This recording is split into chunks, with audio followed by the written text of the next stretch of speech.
बड़ी रौनक होगी भगवान के दरबार में। एक फरिश्ता पहुंचा है जमी से आसमान में। लगता है स्वर्ग सत्ता में कुछ सुखद सुझाव के लिए। भगवान ने जन जन के दुलारे और हम सबों के प्यारे कालजयी अटल जी को अपने पास बुलाया होगा। उसी ऊपर वाले से हाथ जोड़कर पवन सिंह की तरफ से एक अनुरोध है।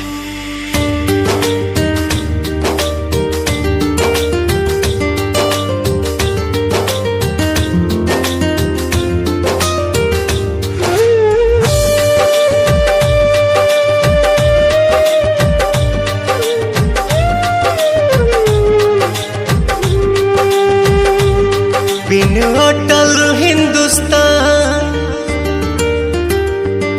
तन जैसे बिना जान। बिन अटल हिंदुस्तान तन जैसे बिना जान। न सुबह होती ना होती शाम।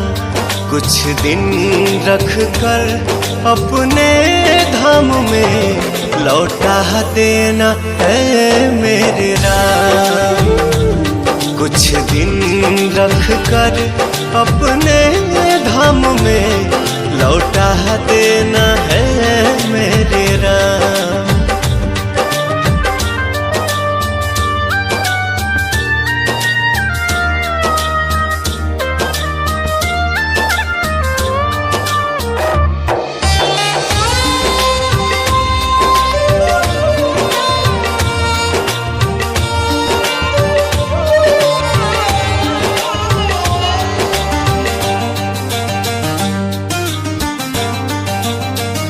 जान जन बेकल है ना कोई हलचल है। आज भारत माँ का सोना ये आंचल है। मौत की उम्र क्या है 2 पल भी नहीं।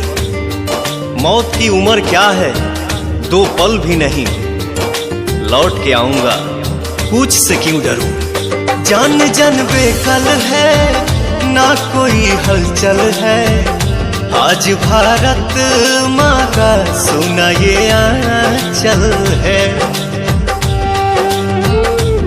लाल देश का महान सरस्वती की जुबान। अभी जननी का बाकी है काम। कुछ दिन रख कर अपने धाम में लौटा देना है मेरे राम। कुछ दिन रख कर अपने धाम में लौटा देना है मेरे राम।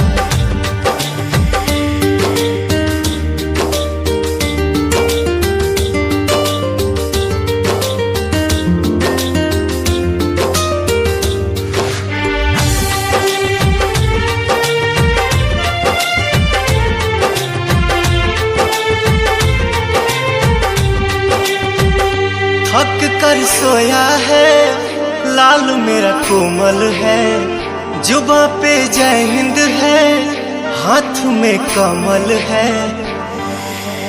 जूझने का मेरा इरादा न था।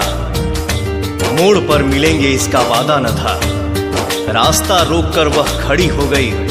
यूं लगा मौत जिंदगी से बड़ी हो गई। थक कर सोया है लाल मेरा कोमल है। जुबां पे जय हिंद है हाथ में कमल है।